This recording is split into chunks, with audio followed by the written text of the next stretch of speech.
saben, se llama Cambio de Roles. Ya mencioné que tenemos en línea a nuestro próximo invitado y si no lo hice, lo tenemos, tranquilos. Está aquí, es Fernando Bogado, tiene 37 años, se recibió como profesor y licenciado en Letras en la Facultad de Filosofía y Letras de la UBA, donde también está haciendo su doctorado y trabaja como docente en la cátedra de Teoría y Análisis Literario. Como periodista colabora en Radar, la revista cultural de Página 12 y en Le Monde Diplomatique. Escribió las novelas Tierra ganada al río y Lebensraum. También publicó los libros de poesía Jazmín Paraguayo y El desempleo. Produce y escribe el podcast Partes Mínimas con Corina González Tejedor y es guionista de varios programas de FM La Tribu. Organiza desde 2011, junto a sus amigos Gabo y Oscar Kuman, el ciclo mensual de poesía y música que se llama Tercer Jueves. Bienvenido, Fernando, al programa. Hola, ¿qué tal, Carolina? ¿Cómo estás? Muy bien, muchas gracias por tu tiempo. No, gracias a vos y por el tiempo que te tomaste en leer, la intro.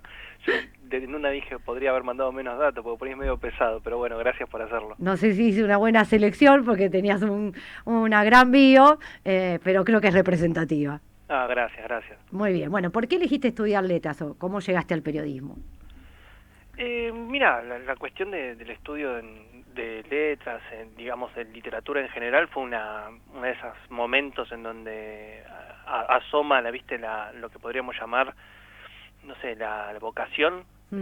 Parece que es una palabra un poco rara, pero a veces pasa. Y nada, en el secundario ya medio que había decidido meterme a escribir y bueno, digamos, no sabía muy bien por dónde empezar, entonces averigüé dónde se estudiaba literatura y ahí salió letras. Esto Sí. estoy hablando de los 14. Wow. O sea que ya medio que encima estaba haciendo un comercial, así que Sí. imagínate que era medio raro todo, hacía el debe y el haber y mientras pensaba, bueno, después cuando termine todo esto me pongo a estudiar lo que me gusta. Claro. Y bueno, así pasó. Arranqué a los 18, 19 y terminé la carrera en el 2011, después de me tocó justo en suerte una beca de intercambio con Brasil y hice parte de la carrera un semestre allá. Así que Sí. volví y me recibí. Qué maravilla. Bueno, y también escribiste de muy joven tu primer libro. ¿Y qué fue lo que te llevó a escribir eso? Contá cuál es el tema y demás, ¿no? Sí, sí, mira, lo primero que empecé a escribir y que sigo escribiendo es poesía. Sí. El primer libro, digamos, yo le digo libro cuando veo que tiene un lomito, ¿viste? Lo pones en la biblioteca y más o menos se puede ver. Sí. Porque siempre saqué plaquetas, sobre todo de joven, por decirlo de alguna manera. Y junté todas esas plaquetas y puse material nuevo y salió un libro de poesía que se llama Jazmín Paraguayo. Sí. En el 2014. Mm. Y ahí medio que la verdad que fue bastante bien recibido, saliendo por una editorial chica, independiente, digamos, vendió más de 1000 ejemplares, lo cual en un libro de poesía ya es raro, porque bueno, siempre es difícil, ¿no?, hacer circular la poesía. Sí. Hay un poema de Guillermo Boido muy lindo que dice que la poesía no se vende porque la poesía no se vende. Entonces, digamos que ahí hay como esta cosa, ¿viste?, de mercado raro, ¿viste?, muy cerrado. Y 2018 salió por otro sello mi primera novela y ahí medio que me animé un poco más a la narrativa. Claro. Este año es un año especial porque salieron 2 libros. Al principio de año uno de poesía y ahora hace 2 meses atrás lo que sería mi segunda novela. Entonces, nada, no sé cómo transmitirlo, pero digamos que son mis primeros pasos también. Yo me doy cuenta, ¿no?, tipo segundos libros en cada rama, en cada género.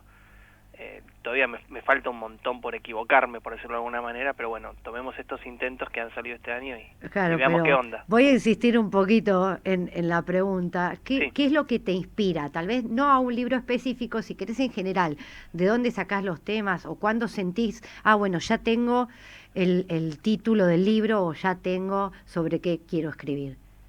Mira, eso pasa por ahí cuando me encuentro con algo que digo que me causa una impresión particular. A veces puede ser un paisaje, Sí. y eso, digamos, en la novela que salió ahora, por ejemplo, sucede en Galápagos, Sí. y que en realidad está muy basado en un viaje que hice justamente a Ecuador, y me quedé, la verdad, muy sorprendido de toda esa cosa que a nosotros, no sé, es como rarísimo, ¿viste? salís y hay 10 millones de animales del más diverso tipo y tamaño. Nada, era como, claro, por algún lado tenía que salir ese Claro. impacto, ¿viste?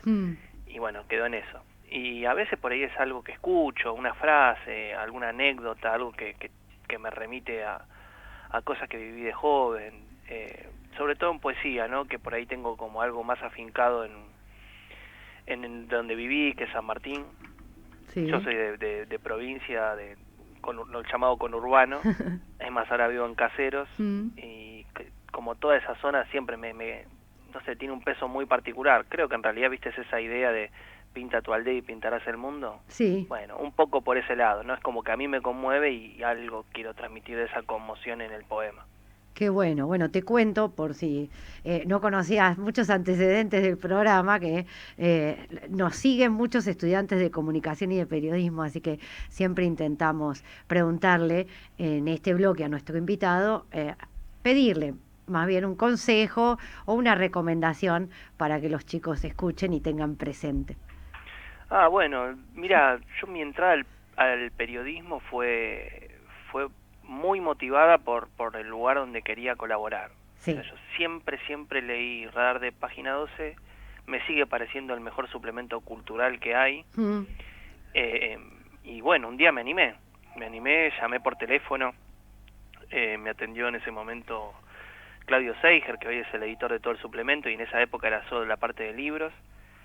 Y nada, la verdad que habló muy bien de Claudio, que me dijo, dale, vení. Yo estoy hablando de 2007, 22, 23 años, ponele. Y me dio el primer libro para reseñar y la verdad que fue una sorpresa, ¿viste? Como quedé como... Después cuando salió, encima no es que me dijo que iba a salir. Un día compré el diario y estaba ahí la nota. Sí. Y bueno, ahí se abrió como la cuestión. Lo que puedo recomendar es eso, o sea, que saber bien dónde uno quiere ir y no perder la fe, la esperanza de que en algún momento algo va a salir. Muy bien. Y mandarse, ¿no? Porque también hay que preguntar, tampoco hay que esperar que uno le toque en la puerta. Así es. Bueno, Sí. Si tuvieras que elegir entre los escritores Jorge Luis Borges, Julio Cortázar y Adolfo Bioy Casares, ¿cuál elegirías y por qué? Qué interesante lo que decís, ¿eh? De entre los tres, yo creo que si me hubieses preguntado a los 16 te elegía Cortázar. Sí. Pero después medio que me fui más para el lado de Borges, y tengo un enamoramiento particular de Bioy Casares. Me parece que es un escritor que todavía falta insistir en lo que hizo, ¿no? Sí. Pero bueno, de entre los tres, si tengo que elegir uno, es Borges, es inevitable. Muy bien. ¿Participaste del festival siguiéndolo? Sí, estuve atento, y aparte también hay muchas cuestiones que tienen que ver con mi rol como docente, que la verdad que Borges es como una especie de festival Borges eterno, porque siempre hay un momento determinado en que, inclusive para mí como docente, ¿no? Para tener un momento de relax después de algún tema muy duro, Sí. Bueno, vamos a leer un cuento de Borges, y nos quedamos en el cuento mucho tiempo, porque es tan rico, es tan notable lo que tiene en cada relato, que bueno, cuesta atravesarlo, ¿no? Digamos, de los libros que pesan de Borges, que Ficciones y el Aleph, ¿no? Cualquiera Claro. de los cuentos de ahí es un universo para descubrir y para meterse a fondo, ¿no? Sí. Digamos que son difíciles porque tienen muchas cosas, entonces está bueno demorarse, ¿no? Hay algo ahí de la lectura que tiene que ver con la demora, que me parece que en la lectura de Borges uno lo puede poner en juego. Bueno, a propósito del Festival Borges, quiero aprovechar para recordarles a los oyentes que luego del festival, que ya terminó por supuesto, se subieron las charlas y los talleres que se dieron de lectura y de análisis, que estuvieron buenísimos. Yo participé de algunos, no de todos. Realmente fue fascinante la experiencia, lo que transmitieron, pero lo mejor de todo creo que es esto de que está en línea y que se puede consultar. Entiendo que para disfrute de todos los amantes de Borges, pero que también podría llegar a servir para las clases, ¿no? Claro, sí, seguro. Y es más, por suerte también está subido a YouTube las clases que en su momento dio Piglia en la televisión pública, que son espectaculares. Es un gran cierre de alguien que pensó bastante a fondo en la literatura de Borges. Qué bueno. Bueno, contanos cómo nació la idea del ciclo mensual de música y poesía Tercer Jueves. Mirá, eso apareció en el horizonte cuando volví de este viaje de intercambio de Brasil. Sí. Yo ya había participado en una editorial que también hacía eventos, pero más tirando como encuentros, festivales. Yo en realidad quería tener como un lugar en donde poder ir a recitar poesía y que quede fijo una vez por mes. Y ahí hablé con un amigo que es Gabriel Kuman, que es bajista. Sí. Y nada, armamos como una cuestión de poesía y música en el 2011. Sí. O sea, este año cumplimos 10 años. oficialmente 10 años. Sí. Y nada, la verdad que fue algo que pensé que iba a durar 3 encuentros.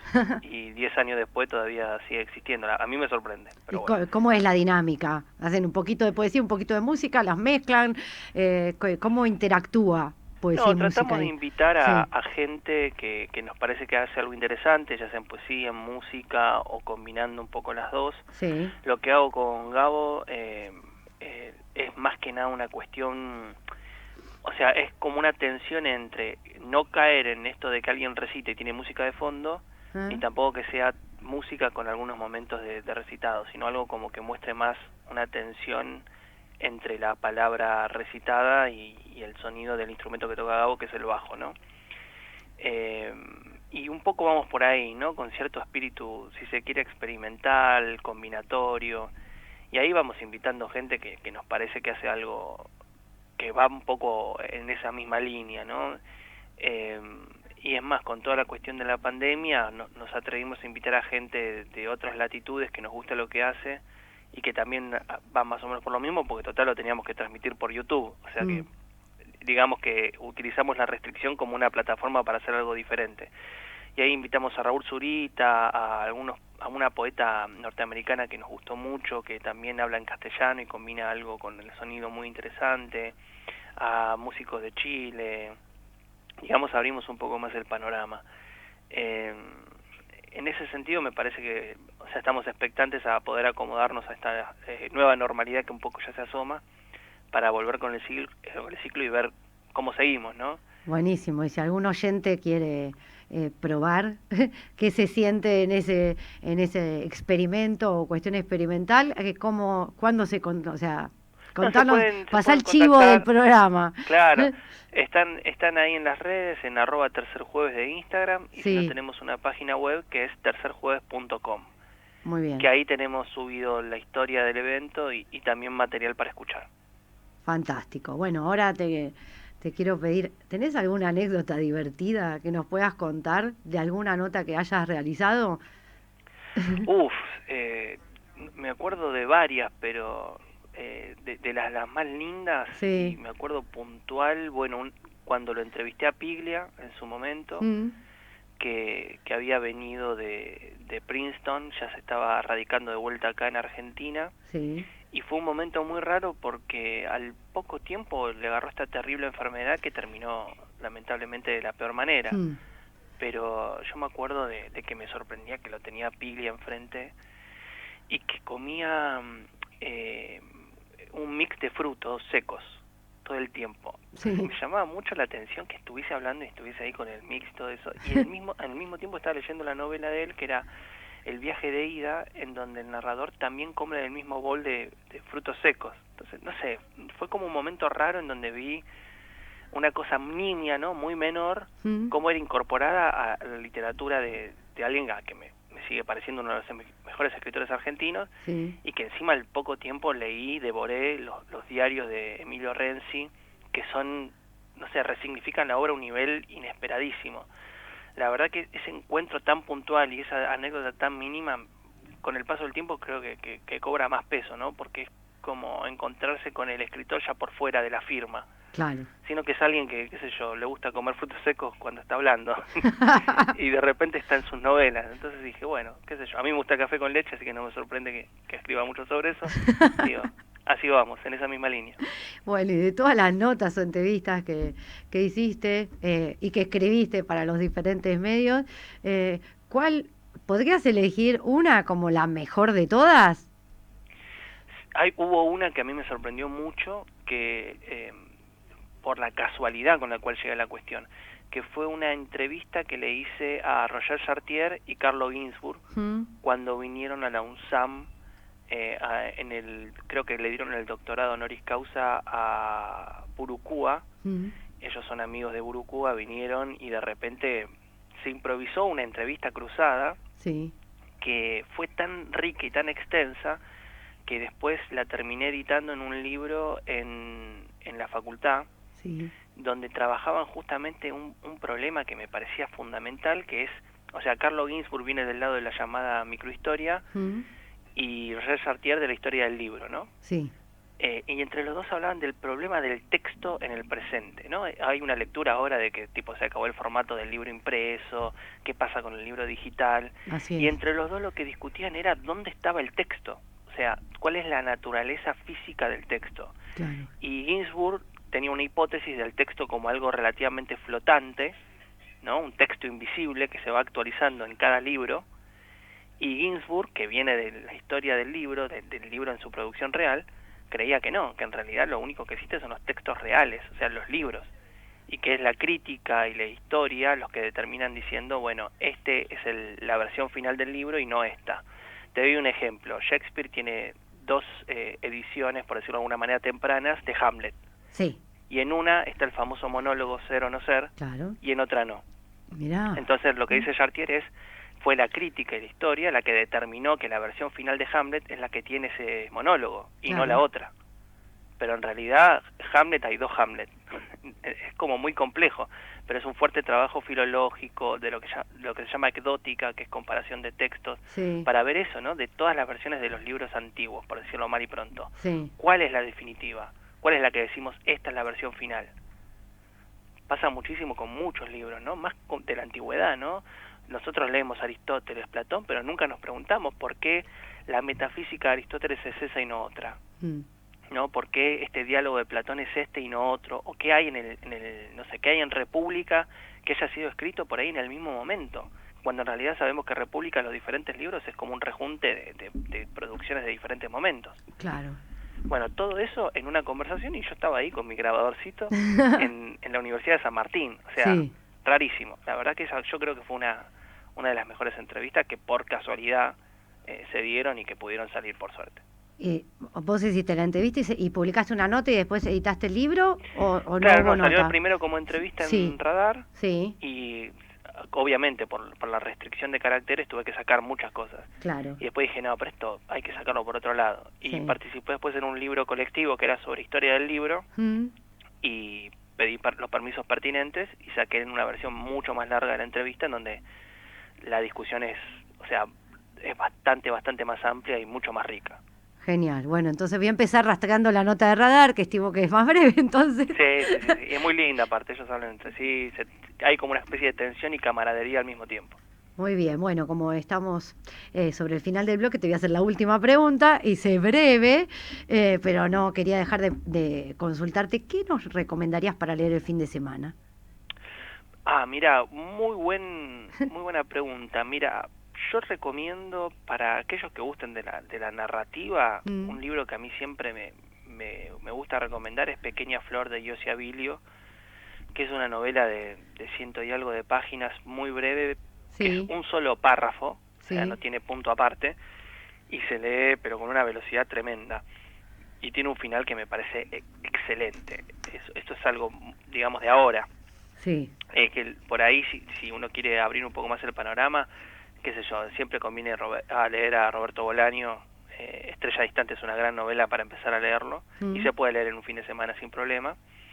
Y de poesía yo recomendaría Escribir no es importante o Poesía Popular Argentina, que son dos antologías de un poeta que me gusta mucho, que es Vicente Luis, poeta cordobés también, de una historia tremenda, ¿no? De los que quieren y pueden rastrear, buscar, pero nada, es el nieto de un poeta español, Juan Larrea, que llegó a la Argentina escapando del franquismo, para decirlo mal y pronto, y que nada, tiene como esta cosa muy dandiesca en el presente, y en sus poemas está muy evidente. Genial. Bueno, con eso me parece que ya tenemos recomendaciones, no digo para tirar por la ventana, pero varias y variadas, así que te agradezco mucho y te despido porque tengo que pasar al siguiente bloque. Carolina, muchísimas gracias por el llamado, le mando un saludo muy grande. Por nada, gracias Fernando, chau. Chau. Muy bien. Aquí